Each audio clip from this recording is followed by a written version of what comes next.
With the rise of solo artists in the rock music world, is this just a trend or is this the future of the genre? Today we're going to discuss whether you should start a rock band or whether you should just be a solo rock musician in the present day based on what your goals for your music career are. Welcome to Punk Rock 101.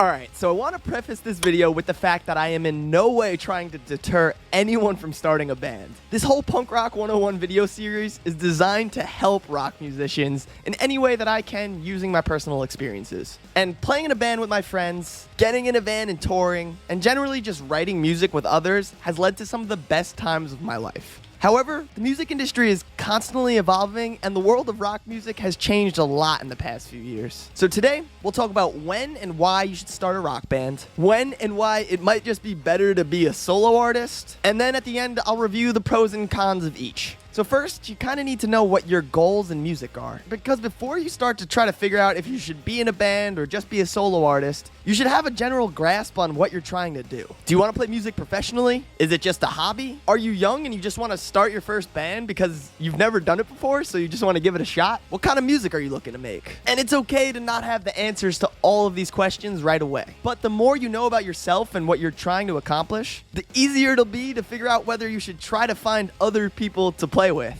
And if you do choose to go out and find other band members, you'll know that you need to find musicians with similar goals to you. So let's first talk about when you should start a band. If you're young and you have never played in a band before, honestly, just go for it. The experiences that you're going to gain from this will be invaluable to you and really help you through the rest of your music career. And the more different musicians that you play with, the more ideas you get about writing and playing, and honestly, it'll just help you find yourself even more as a musician. But you also will definitely deal with some tough situations, like not getting along with other bandmates or not always seeing eye to eye creatively with others. And though these experiences may be tough in the moment, they'll also be valuable to you in helping you figure out how to have working relationships with others through the rest of your life. So another time that I would say you probably want to start a band is if you genuinely can't fill all the roles for the music that you'd like to create and you're really not interested in learning them. For example, if you're a drummer and you don't really write songs but you want to play really technical music, you're probably going to have to find other musicians to do that with.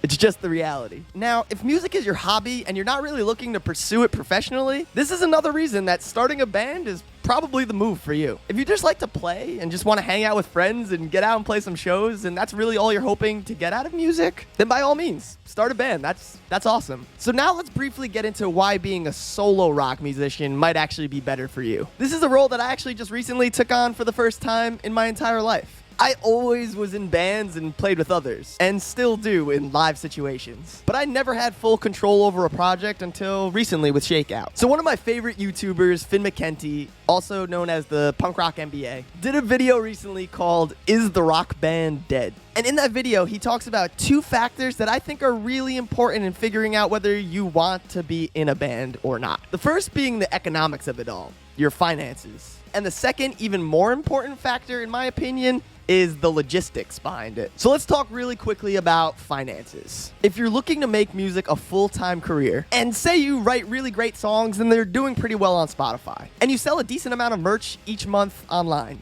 and you play some shows and make some money doing that. Well, so just like Finn said in his video, say all in all, the band makes $50,000 in a year. Now, if you're in a band and you have to split $50,000 between 5 people, you definitely won't have enough money to survive and definitely can't sustain doing that full time. However, if you write your own songs, maybe you program drums, or maybe you just play the drums yourself, you run the social media accounts and you make the merch. Well, now, if you make $50,000, you can actually probably live off of that. Being in a band almost definitely means that it's going to take you a lot longer to get to a point where you'll be able to be financially stable and have music be your career. Now, if you have bandmates that each pull their own weight and make the workload infinitely easier, and because of that you can get 5 times the amount of things done and you grow 5 times faster, then sure. But I think that anyone that has ever played in a band knows that that is almost never the reality. Which brings me to the next point, which is logistics. When you're in a band, you have to get 3, 4, or 5 members on the same page for everything. The music,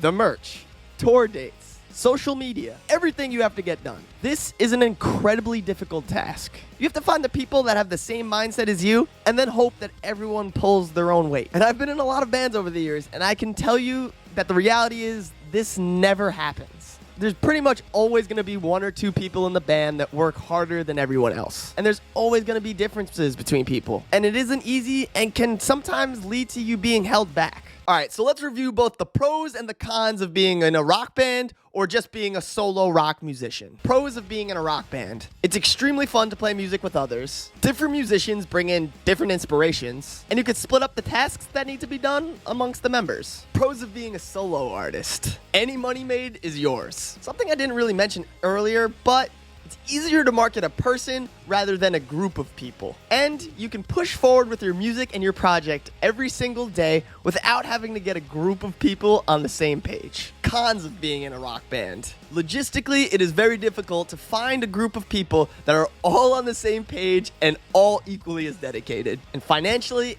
any money that is made has to be split up. Cons of being a solo artist. You don't always have second opinions from people to bounce ideas off of. You may have to hire a band to play with you, which will lead to you having different musicians play with you kind of regularly. And any money that has to be invested in the project at first is going to come from your pocket directly. So I hope that cleared some things up. There are great reasons to be in a band, and there's also great reasons to just be a solo rock musician. Just think about what works best for you and your situation. We'd love to hear your thoughts about this in the comments, and please, if you can, hit the like button because it really does help with the YouTube algorithm. Subscribe for weekly punk rock music and punk rock advice. Peace.